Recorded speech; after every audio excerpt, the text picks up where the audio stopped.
چلیے بھائی امثال چینج کر کے آئی تو شہریار کو ٹہلتے پایا۔ کہاں جا رہے ہو؟ عدید نے لاؤنج میں داخل ہوتے ہوئے پوچھا۔ اسے ڈاکٹر کے پاس لے کے جا رہا ہوں، جب تک میں خود اس کا ٹریٹمنٹ نہ کروا لوں مجھے تسلی نہیں ہوگی۔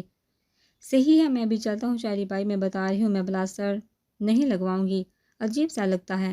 ہاسپٹل پہنچ کر امثال نے اسے یاد دلایا، ٹھیک ہے گٹیا مت لگوانا۔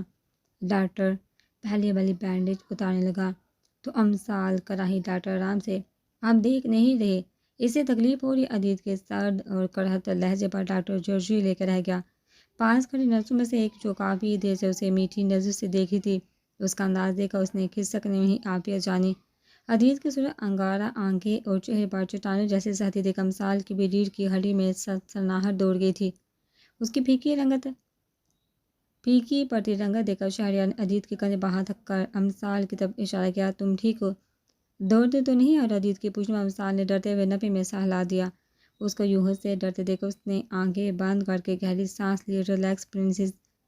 اس کے ساتھ اسٹریچر پر بیٹھے ہوئے اس کا سر چوما۔ یوں تو نہیں کرو نا، مجھے تکلیف ہو رہی۔ اس کا ہلکا سا کانپتا ہوا دیکھ عدید نے اسے بازو کے حصار میں لیا۔ آپ کی بات اس کے لہجے میں بلا کے نرمی سے امثال نے اس کے سینے پر سر رکھا۔ آئی ایم سوری، تم پرسکون ہو پلیز۔ ڈاکٹر اور نرسیں اس کے پل پل بدلتے رویے کو دیکھ کر حیران تھے۔ میں میڈیسن لے کر آتا ہوں، پھر گھر چلتے ہیں، شہریار کہتا ہوا باہر چلا گیا۔ میری بیٹی کیسا فیل کر رہی ہے؟ اس کی دوسری طرف بیٹھتے ہوئے پوچھا۔ ٹھیک ہوں ماما، تم دیکھنا میری بیٹی جلدی ٹھیک ہو جائے گی، ساریہ بیگم نے اس کا منہ چومتے ہوئے کہا۔ اللہ اللہ، یہ میری ماما ہی ہے نا؟ مجھے لگتا ہے میں خواب دیکھ رہی ہوں، کوئی مجھے چٹکی کاٹو تاکہ مجھے ہوش آئے۔ امثال کے شرارت سے کہنے پر ساریہ بیگم اور عدید ہنسیے۔ میری بات پر ماما ہنس رہی ہیں عدید، اب تو پکا میں کوئی خواب دیکھ رہی ہوں، یہ لڑکی بیماری میں بھی باز نہیں آتی۔ ساریہ بیگم نے سر جھٹکا۔ چلیے ماما، شہریار نے آ کر کہا تو وہ اٹھے۔ بڑی مام، آپ شہری بھائی کے ساتھ بیٹھ جائیے، میں سالے کے ساتھ بیٹھ جاتا ہوں، دو لوگوں کے ساتھ کمفرٹیبل فیل نہیں کرے گی۔ عدید کے کہنے پر ساریہ بیگم آگے بیٹھ گئی۔ عدید اس سے اپنے ساتھ لگائے پیچھے بیٹھ گیا۔ ابھی وہ لوگ آدھے راستے میں ہی پہنچے تھے کہ امثال نے اپنا وزن مکمل طور پر اس پر ڈال دیا۔ اس نے چونک کر اسے دیکھا تو وہ آنکھیں بند کیے گہری سانسیں لے رہی تھی۔ سالے سونے ٹھیک ہونا، کیا ہوا؟ عدید نے اس پر جھکا۔ کچھ نہیں ہوا عدید، سو گئی ہے، ڈاکٹر نے کہا تھا انجیکشن کی وجہ سے سو جائے گی، اسے ڈسٹرب نہ کرو۔ بیک ویو میرر سے دیکھتے شہریار نے اسے منع کیا تو اس نے سکھ کا سانس اس کے سامنے اپنے غصے پر کنٹرول رکھا۔ اگر ایسے ہی چلتا رہا تو وہ تم سے ڈرنے لگے گی، شہریار نے اسے تنبیہ کی۔ جی بھائی، آئندہ خیال رکھوں گا۔ حویلی پہنچتے پہنچتے انہیں رات کے 10 بج چکے تھے۔ شہریار نے اسے کسی چھوٹی بچی کی طرح اپنے ہاتھوں میں اٹھایا اور اس کے کمرے میں لٹایا۔ سب لوگ وہاں جمع ہو گئے تھے۔ کچھ دیر تک اس کے پاس بیٹھے رہنے کے بعد سب آہستہ آہستہ اٹھ کر جانے لگے۔ ماما آپ بھی جا کر سو جائیے، میں یہیں سو جاتا ہوں، رات کو اگر اس کی آنکھ کھلی ہمیں ناپاک پریشان ہوگی، اگر اسے کچھ چاہیے ہوگا تو بھی میں مینیج کر لوں گا۔ شہریار نے امثال کے بال میں ہاتھ پھیرتے ہوئے کہا، بیٹا تم سارے دن کے تھکے ہوئے ہو، میں سو جاتی ہوں، اس کے بعد تم جاؤ اپنے کمرے۔ ساریہ بیگم نے اسے بھیجنا چاہا۔ نہیں ماما آپ جائیے، میں بس یہیں رہوں گا، عدید نے کہا تو وہ دروازے کی طرف بڑھی۔ جب راسم شاہ کو اندر دیکھا، چلو بیٹا کام کرو، میں آج اپنی بیٹی کے پاس آؤں گا۔ ان کی بات سن کر ساریہ بیگم نے نفی میں سالا، اس کی ضرورت نہیں، آپ کے سپوت پہلے ہی ڈیرے جما چکے ہیں۔ ساریہ بیگم نے عدید اور شہریار کی طرف اشارہ کیا۔ چلو بھائی، پھر میری بھی جگہ بنا اور آپ بھی کھانا کھا لیں، ان دونوں کے لیے بھی بھجوا دیجیے گا۔ راسم شاہ نے باہر نکلتے ساریہ بیگم سے کہا تو دونوں نے مانحیس نظروں سے انہیں دیکھا۔ واہ بھائی، کتنی فکر ہے آپ کو اپنی بیوی کی، مجھے تو لگتا ہے ہماری آڑ میں آپ ماما کو تاکید کر رہے ہیں۔ عدید نے مسکراتے ہوئے کہا، کاش سالے جاگ رہی ہوتی، آپ کا ریکارڈ لگاتی کہ یاد رکھتے۔ شہریار نے ہنستے ہوئے انہیں چھیڑا تو انہوں نے کہہ کر لگائے، شرم تو نہیں آتی ماں باپ سے سہن سے بات کرتے ہوئے؟ ساریہ بیگم نے چیمتے ہوئے ان کو جھٹکا۔ جواب میں تینوں کا کہہ کر دیکھا اور سر جھٹکتے باہر نکل گئی۔ ان کے جانے کے بعد وہ شہریار کی طرف متوجہ ہوئے۔ کیا کہا ہے ڈاکٹر نے؟ ہڈی فریکچر نہیں ہوئی، اس لیے فکر کی کوئی بات نہیں، مگر ڈاکٹر نے کہا ہے کہ احتیاط ضروری ہے تاکہ زخم خراب نہ ہو۔ کل دوبارہ چیک اپ کے لیے جانا ہے، کچھ پتہ چلا کون تھے؟ نہیں بڑے بابا، میں نے پتہ کروایا، صبح تک پتہ چل جائے گا، سالے جانتے ہیں مگر بتا نہیں رہی۔ پتہ نہیں کیوں عدید نے اپنی پیشانی مستی۔ اچھا کوئی نہیں، تم پریشان نہ ہو، پتہ چلے کہ اتنے میں عائشہ کھانا لے کر کمرے میں آئی۔ عدید بھائی، اور آپ نے کھانا نہیں کھایا تھا تو حالہ نے کہا ہے کہ آپ کو کمرے میں دے دوں۔ پلیز کھا لے۔ عائشہ نے شہریار کے سامنے کھانا رکھا تو راسم صاحب کھنگاری۔ عدید، تمہیں یاد ہے کچھ دیر پہلے کوئی کچھ کہہ رہا تھا؟ ہاں نا بابا، مجھے بڑے اچھے سے یاد ہے۔ عدید نے بھی لقمہ دیا تو شہریار چم کر رہ گیا۔ عائشہ ناسمجھی سے انہیں دیکھتی ہوئی چلی گئی۔ صبح جب امثال کی آنکھ کھلی تو اپنے دائیں طرف ساریہ بیگم، بائیں طرف راسم صاحب کو سوتے پایا۔ سامنے نظر پڑی تو صوفے پر عدید سو رہا تھا اور اس کے پاس ہی نیچے گدا بچھائے عدید سو رہا تھا۔ یہ حویلی والوں نے ان سے ان کے کمرے چھین لیے ہیں کیا؟ جو یہ لوگ جہاں سو رہے؟ امثال بڑبڑاتے ہوئے اٹھی، ایک ہاتھ سے بال سمیٹنے کی کوشش کی جو کہ ناکام رہی۔ تھا کر اس نے ایسے ہی چھوڑ دیا۔ ابھی وہ سوچ ہی رہی تھی کہ درمیان میں سے کیسے اٹھے کہ شہریار کی آنکھ کھل گئی۔ وہ اٹھ کر اس کے پاس آیا۔ کیا ہوا؟ کچھ چاہیے؟ پین تو نہیں ہو رہا بھائی؟ میں ٹھیک ہوں، آپ میرے بال سیٹ کر دیں، مجھے منہ دھونا ہے۔ تو شہریار اس کے بال سمیٹنے لگا، گو کہ دونوں ہلکی آواز میں بات کر رہے تھے۔ پھر بھی باری باری ان تینوں کی آنکھ کھل گئی۔ سالے کیسا ہے تمہارا بازو کا بوٹی؟ ساریہ بیگم نے اٹھتے ہوئے پوچھا۔ ماما ٹھیک ہے، اور میں تھوڑی دیر پہلے اٹھی ہوں۔ جب آنکھ کھلی تو پہلے تو مجھے لگا شاید میں کسی دربار میں ہوں جہاں اتنے سارے لوگ آڑے ترچھے سو رہے ہیں۔ پھر خیال آیا کہ ہو سکتا ہے حویلی والوں نے آپ سے کمرے چھین لیے ہوں۔ اب ذرا آپ روشنی ڈالنا پسند کریں گے؟ آپ سب یہاں کیوں سو رہے تھے؟ امثال نان سٹاپ شروع ہو چکی تھی، ہمارے دماغ خراب ہو گئے تھے جو جہاں سو گئے۔ اس کے خیالات سن کر ساریہ بیگم جل کر رہ گئی۔ اچھا، اور یہ بات آپ کو اب کس نے بتائی؟ امثال نے اب بار زور دیتے ہوئے تجسس سے پوچھا تو راسم شاہ نے کہہ کر لگایا، تم کیوں چاہیے کہ میں تمہیں اس حالت میں بھی جوتے لگاؤں؟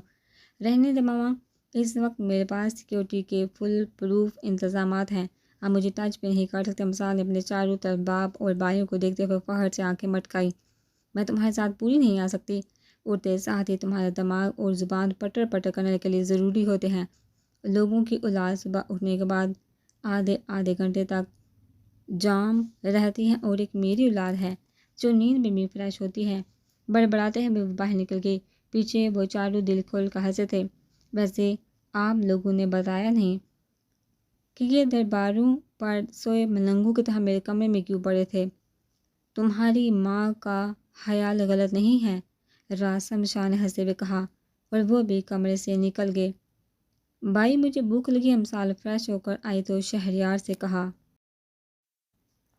اچھا میں ناشتے کا کہتا ہوں۔ عدید تم سو جو، کافی دیر تک جاگتے رہے، تمہاری آنکھیں ریڈ ہو رہی ہیں۔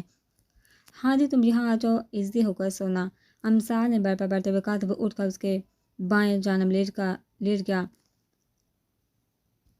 شہریار نے ٹاول لے کر اس کے ہاتھ اور منہ خشک کیا۔ بالوں میں کنگھی کر رہا تھا کہ رمل اور عائشہ ان تینوں کا ناشتہ لے کر آئے تو شہریار کو اس کے بال کنگھی کرتا دیکھا۔ عائشہ مسکرائے، آہستہ، عدید ابھی سوئے ہے۔ شہریار نے ان کو اشارہ کیا، لائیے مجھے دے، میں کر دیتی ہوں، آپ ناشتہ کریں، ٹھنڈا ہو جائے گا۔ عائشہ نے اس سے کنگھی لینی چاہی۔ نہیں بس ہو گئے، شہریار نے مصروف سے انداز میں کہا۔ اس کو اتنی مہارت اور صفائی سے چٹیاں کرتے دیکھ کر رمل اور عائشہ کے منہ کھلے تھے۔ ویسے شہریار بھائی، اتنی صفائی سے تو ہمیں بھی چٹیاں کرنی نہیں آتی جتنی مہارت سے آپ کر رہے ہیں۔ رمل ہنستے ہوئے بولی، وہ اس لیے کہ میں اکثر اپنے بچے کے بال بناتا رہتا ہوں۔ شہریار نے ہنستے ہوئے بالوں کے آہر پر پونے لگائی۔ ارے آپ کو نہیں پتا بھائی تو آئلنگ بھی بہت اچھی کرتی ہے۔ امثال اس کی ایک اور خوبی بتائی، چلو بھائی عائشہ تمہارے لیے آسانی رہے گی، تمہاری نان نے کافی ایکسپرٹ بنایا ہے وہ تمہارے مجازی خدا کو۔ رمل عائشہ کو چڑھا تو پل میں اس کا چہرہ سرخ ہوا۔ ہاں بالکل، آپ بھائی سے کنگھی کروایا کرنا اور آئلنگ بھی کروانا، اور بھائی نوڈلز بھی بہت اچھا بناتے ہیں۔ امثال نے بھی اپنا حصہ ڈالنا ضروری سمجھا۔ شہریار کے سامنے ان کے چہرے پر اس کے لیے نظریں اٹھانا مشکل ہو گیا تھا۔ رہی صحیح کسر رمل کی اگلی بات نے پوری کر دی۔ بھائی عائشہ، امثال کا کمرہ سیٹ کر، وہ سارا سامان بک رہا ہے، میں کر دیتی ہوں، مگر تمہارے شوہر دیور اور نند کے درمیان میرا یوں کام کرنا بنتا نہیں۔ بھائی ان کی بہو ہو، خود ہی سنبھالو، کہہ دی ہوئی وہ یہ جا وہ جا۔ اس کی حالت دیکھتے ہوئے امثال کی ہنسی چھوٹی سی، شہریار کے چہرے پر بھی ہلکی سی مسکراہٹ تھی۔ بری بات بچے ایسے تانگ نہیں کرتے۔ عائشہ آپ ریلیکس ہو کر اپنا کام کریے، آپ کچھ نہیں بولے گی۔ اس کو اپنی جگہ سے نہ ہلتا کر شہریار نے امثال کو ٹوکا، ٹھیک ہے بھائی، آپ نہیں کروں گی، سوری ابھی آپ کالے جو کرنا ہے، میں کچھ نہیں بولوں گی۔ امثال نے ہونٹوں پر انگلی رکھی تو وہ آگے بڑھ کر چیزیں سمیٹنے لگی۔ شہریار ہاتھ دھونے کے لیے واش روم گیا تو عائشہ اس کے پاس آئی، تمہاری آج والی بکواس کو میں بولوں کہ نہیں، بدلا تو ضرور لوں گی۔ بھائی آپ ہی دھمکیاں دے رہی؟ امثال نے واش روم سے نکلتے شہریار کو شکایت لگائی۔ میں مان ہی نہیں سکتا۔ شہریار کی بات سن کر امثال کا منہ کھلا۔ عائشہ بھی اب کی بار مسکرائی تھی۔ بھائی آپ میرا یقین نہیں کر رہے؟ ہاں بالکل، کیونکہ میں جانتا ہوں میرا بیٹا دھمکیاں سننے والا بندہ ہی نہیں ہے۔ چلو اب منہ نہ بناؤ، ناشتہ کرو، پہلے ہی ٹھنڈا ہو گیا ہے۔ شہریار نے ٹرے سے ناشتہ نکالا اور خود کھانے کے ساتھ ساتھ نوالے بنا کر اسے بھی کھلانے لگا۔ ارے بازی تم لوگوں نے تو شام کو آنا تھا نا۔ امثال کمرے میں داخل ہوئی، بازل کو دیکھ کر حیران ہوئی۔ ہاں آنا تو شام میں ہی تھا، مگر تمہاری چوٹ کا سنا تو رہا نہیں۔ کیا مجھ سے تمہیں کس نے بتایا؟ ادھی شہری بائی کو تو منع کر چکی تھی۔ ضربہ نے بازل اسے گلے لگاتے ہوئے بولا۔ کس نے؟ امثال نے دوبارہ پوچھا کہ شاید اسے نام سننے میں غلطی ہوئی ہو۔ ضربہ نے۔ تم اس سے کیوں رابطے میں؟ امثال نے آنکھیں چھوٹی کرتے ہوئے پوچھا تو وہ گڑبڑا گیا۔ وہ ایسی تو اس دن تم نے موبائل اس کے لیے لیا تھا اور مجھے کہا کہ کسی کو دینا ہے۔ ہاں تو دیا ہی ہے نا۔ لسن، ہم نے طے کیا تھا کہ ایک دوسرے سے کبھی کچھ نہیں چھپائیں گے، پھر نہ بتانے کی وجہ جان سکتی ہوں۔ میں بس بتانے ہی والا تھا کب۔ تم چھوڑو اس بات کو، پھر بتاؤں گا۔ ابھی تم یہ بتاؤ کہ یہ سب ہوا کیسے؟ میں تو سن کر ہی حیران رہ گیا کہ امثال کو گولی لگی، ایسا ممکن ہی نہیں۔ وہ تو جب اس نے مجھے پکچر بھیجی تب جا کر مجھے یقین آیا۔ پہلے تم پرامس کرو کہ نہ تو تم کسی کو بتاؤ گے اور نہ ہی خود کچھ کرو گے۔ امثال نے اس کے قریب بیٹھے ہوئے کہا تو اس نے سر ہلا دیا۔ ایسے نہیں، اب کرو پرامس۔ امثال نے اس کے سامنے ہاتھ پھیلایا تو بازل نے اس کے ہاتھ پر ہاتھ رکھا۔ وہ کچھ دن سے مجھے آپ ہی شالی بائی کہہ رہے ہیں کہ نیچے آ جائیے۔ ضربہ نے اندر آتے ہوئے کہا۔ اچھا تم چلو، ہم آتے ہیں، بازل نے کہا۔ نہیں، بائی نے کہا کہ آپ دونوں کو لے کر آؤں، اور وہ نیچے بشیر انکل لوگ بھی آئے ہوئے ہیں آپ ہی کی عیادت کرنے۔ ضربہ کی بات سن کر وہ چونکہ اچھا کے لیے آئے ہیں کہ امثال نے سستی سا پوچھا۔ نہیں، ان کی بہو بیٹا اور بہرام ہے ساتھ میں۔ تم ریسٹ کرو، میں ذرا مہمانوں سے ملوں پھر بات کروں گا۔ السلام علیکم انکل، کیسے ہیں آپ؟ امثال نے بشیر شاہ کے آگے سر جھکایا۔ وعلیکم السلام جیتے۔ انہوں نے اس کے سر پر ہاتھ رکھا۔ کیسی ہیں آنٹی؟ آپ کیسے ہیں بہرام بھائی؟ امثال نے مسکراتے ہوئے بہرام شاہ سے کہا تو اس نے بھی مسکراتے ہوئے سر کو ہم دیا۔ میں ٹھیک ہوں، تم کیسے ہو؟ اور زحمت کیسا ہے تمہارا؟ بہرام کی ماں زینت بیگم نے اس کو پیار کرتے ہوئے اپنے پاس بٹھایا۔ امثال نے بہرام شاہ کے سامنے بیٹھے ہوئے ٹانگ پر ٹانگ جو ہے، ہمیں پتہ چلا ہے کہ تمہیں کسی نے گولی ماری۔ خدا غارت کرے اس ظالم کو، کیسے پھول سی بچی کو کملا کر آگے ہیں۔ ماں کی بات سن کر اس کے چہرے سے مسکراہٹ غائب ہوئی۔ بس آنٹی کیا کہہ سکتے ہیں، کسی نامرد نے ایک لڑکی پر اپنی داغ بٹھانے کی ناکام کوشش کی ہے۔ امثال نے بہرام کی طرف دیکھتے ہوئے کہا۔ تم جانتی ہو انہیں؟ کون لوگ تھے، ان کا مقصد کیا تھا؟ بشیر شاہ نے تفکر سے کہا۔ جی انکل، میں جانتی ہوں، اور جہاں تک رہی مقصد کی بات تو بس ایک کمینے نے اپنی کمینگی دکھائی ہے۔ امثال نے دل جلا دینے والی مسکراہٹ بہرام کی طرف اچھالی تو وہ دانت پیس کر ہے کہ مگر مصباح تو کہہ رہا تھا کہ انہیں نہیں پتا کون تھے۔ میں انہیں نہیں بتایا، اگر بتا دیتی تو اب تک یہ کھلا نہ گھوم رہا ہوتا بلکہ کب کا قبر میں اتر چکا ہوتا۔ اس نے بہرام کی طرف دیکھتے ہوئے جتایا تو پتر بتانا چاہیے تھا نا، اگر اس حبیث نے دوبارہ نقصان پہنچانے کی کوشش کی تو۔ بشیر شاہ نے کہا۔ نہیں انکل، اب کچھ نہیں کرے گا، اتنا بھی وہ صرف اسی لیے کر گیا کہ اسے میں نے ڈیل دے رکھی تھی۔ اور جہاں تک رہی گھر میں بتانے کے بعد، وہ ان کی طرف تھوڑا سا جھکتے ہوئے گویا ہوئی تو میں ان لڑکیوں میں سے نہیں ہوں جو چھوٹی چھوٹی باتیں لے کر باپ بھائیوں کی طرف بھاگتی ہیں۔ امثال شاہ اپنے کھاتے خود ہی کلیئر کر لیتی ہے، بہت سے حساب اکٹھے ہو گئے اس کی طرف۔ ایک ہی بار میں چکانے کا ارادہ ہے میرا۔ امثال نے بہرام کی طرف دیکھتے ہوئے آنکھ دبائی۔ چلیے بابا، مجھے کام سے جانا ہے، پھر چلے پھر آ جائیں گے، بہرام شاہ نے اڑے ہوئے کہا۔ ارے بہرام بھائی بیٹھیے نا، اتنی بھی کیا جلدی؟ امثال نے لفظ بائی پر ہنسا زور دیا۔ نہیں، ہم پھر آئیں گے بابا، میں ویٹ کر رہا ہوں، آپ آ جائیے، کہتا وہ لاؤنج سے نکل گیا۔ امثال کے ہونٹوں پر خوبصورت سی مسکراہٹ تھی۔ ہیلو۔ امثال لان میں بیٹھی تھی، جب ایک انجانی آواز سنائی دی۔ اس نے سر اٹھایا تو آواز کے ساتھ ساتھ چہرہ بھی اجنبی تھا۔ ہائے، آپ شاید امثال شاہ ہیں؟ سامنے والے بیٹھتے ہوئے کہا۔ مجھے بھی ایسا ہی کچھ لگتا ہے۔ امثال نے کندھے جھکائے تو وہ بے احتیاط مسکرا دیا۔ سمجھ گیا، مجھے کہا گیا ہے کہ جو سیدھی بات کا بھی الٹا جواب دے وہی امثال ہوگی۔ جب تک آپ مجھے اپنا تعارف نہیں دیں گے تب تک میں آپ کی اس بات کو داد نہیں دے سکتی۔ وہ اس کی بے نیازی دے کر رہ گیا۔ میں فرحت شاہ، راشد شاہ کا بیٹا، ہائر اسٹڈی کے لیے باہر گیا ہوا تھا، کل ہی واپس آیا ہوں۔ وہ اچھا تو تم راشد ماموں کے بیٹے ہو؟ صحیح، امثال مسکرائی۔ ہاں جی، یہ تم دونوں کے سب سے بڑے وکٹم کا بیٹا ہے، صدام شاہ نے پاس بیٹھے ہوئے کہا تو وہ کھلکھلا کر ہنسی۔ سالے کچھ پتہ چلا یہ کس کی جرت ہے؟ صدام نے اس کے بازو کی طرف اشارہ کیا۔ میں جانتی ہوں یار، پھر بتاؤں گی۔ Be be Sariya be be کہہ رہی ہیں کہ آپ کی میڈیسن کا ٹائم ہو گیا ہے، آ جائیے۔ ملازمہ نے ساریہ بیگم کا پیغام دیا تو اٹھ کر اندر چل گئی۔ فرحات کی نظروں نے دور تک اس کا پیچھا کیا۔ شی از سو کیوٹ۔ فرحات کی نظریں ابھی تک وہیں اٹکی تھی جس طرف امثال گئی تھی۔ اس کی بات سن کر ستام ہنسا۔ کیوٹ ہونے کے ساتھ ساتھ اور بھی بہت کچھ ہے، اب آگے ہو تو جسٹ ویٹ اینڈ واچ، ہر روز کچھ نیا دیکھنے اور سننے کو ملے گا۔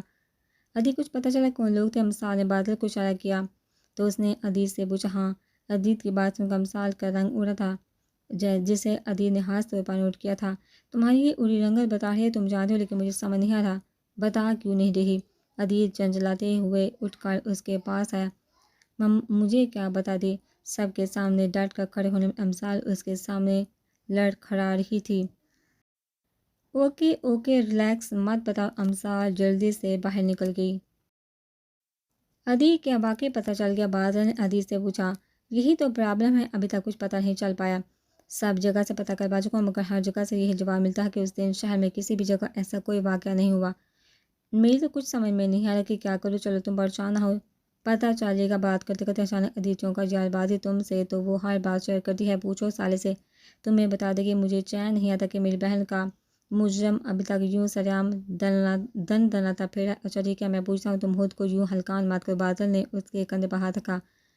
ہائے کزن کیا کر رہی ہو؟ فرحات نے ثریا شاہ کی گود میں سر کر لیتے امثال سے کہا۔ زخم کی وجہ سے وہ 3-4 دن بعد جمال حویلی آئی تھی۔ فرحات سے البتہ اس کی کافی بار ملاقات ہو چکی تھی۔ ٹھیک ہو؟ تم کیسے ہو؟ پاکستان میں دل لگا یا نہیں؟ دل تو لگتا ہے، کچھ زیادہ ہی لگ گیا میرا، فرحات نے مسکراتے ہوئے لہجے میں کہا۔ کیوں آتے ہی کوئی پسند کر لی ہے کہ؟ امثال نے رازداری سے پوچھا۔ شرم کرو، لڑکیاں یوں منہ پھاڑ کر ایسی باتیں نہیں کرتی۔ ثریا شاہ نے اسے ٹوکا۔ ہاں تو وہ اور لڑکیاں ہوتی ہوں گی نا، میں تو امثال شاہ ہوں اور امثال شاہ سب کچھ کر سکتی ہے۔ وہ دونوں ہی اس کا شاہانہ انداز دے کر رہ گئے۔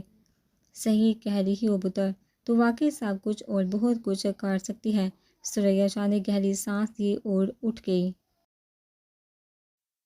ہاں تم کچھ کہہ رہے تھے فرحات؟ میں کہہ رہا تھا دل تو لگ گیا لیکن تھوڑا لیٹ ہو گیا۔ اچھا وہ کیسے؟ امثال نے دلچسپی سے پوچھا۔ اس کا نکاح ہو چکا ہے۔ اوہ چلو کوئی نہیں، تم کوئی اور دیکھ لو، کون سا وہ آخری تھی؟ اور اگر پھر بھی وہی چاہیے تو ہماری یعنی میری اور بازی کی خدمات لے سکتے ہو، یقین کرو مایوس نہیں لوٹو گی۔ ارے نہیں، ضروری تو نہیں، جو پسند ہو مل بھی جائے وہ خوش ہے کافی ہے میرے لیے۔ فرحات کی بات سن کر امثال مسکرائی۔ واہ بھائی کیا بات ہے، ایسا بہت کم لوگ سوچتے ہیں۔ میری دعا کہ اللہ آپ کو اس سے بہتر ہم سب پر عطا کرے۔ امثال اسے صدقہ دل سے دعا دی تھی۔ شہری بھائی مجھے یوں نہیں جانا ہے۔ امثال نے شہریار کو کال کی۔ ابھی تھوڑا زخم ٹھیک نہیں، زخم ٹھیک سے نہیں بڑھا، 1-2 دن میں چلی جانے۔ میری 4 چھٹیاں ہوں گی ہیں بھائی، مڈ ٹرم سر پر ہے اور میں چھٹیوں پر چھٹیاں کر رہی ہوں۔ آج کوئز بھی ہے، پلیز نہ جانے دے۔ کیسے جاؤں گی؟ بازی تو چلا گیا۔ ہاں تو میں خود چلی جاتی ہوں، ویسے بھی اب بازو آسانی سے موو کر سکتی ہوں۔ ٹھیک ہے، گارڈز کو ساتھ لے کر جانا۔ بالکل بھی نہیں، میں گارڈز کے ساتھ نہیں جاؤں گی۔ امثال نے منہ بنایا۔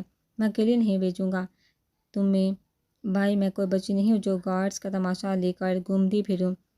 امثال جھنجھلائی۔ مگر بچے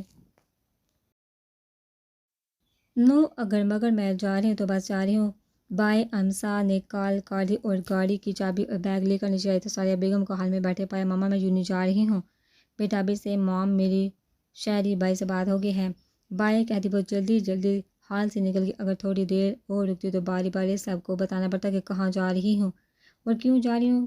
گاڑی میں بیٹھے اس کا موبائل بچا۔ جی بھائی، امثال نے کال پک کر کے کان سے لگاتے ہوئے کہا۔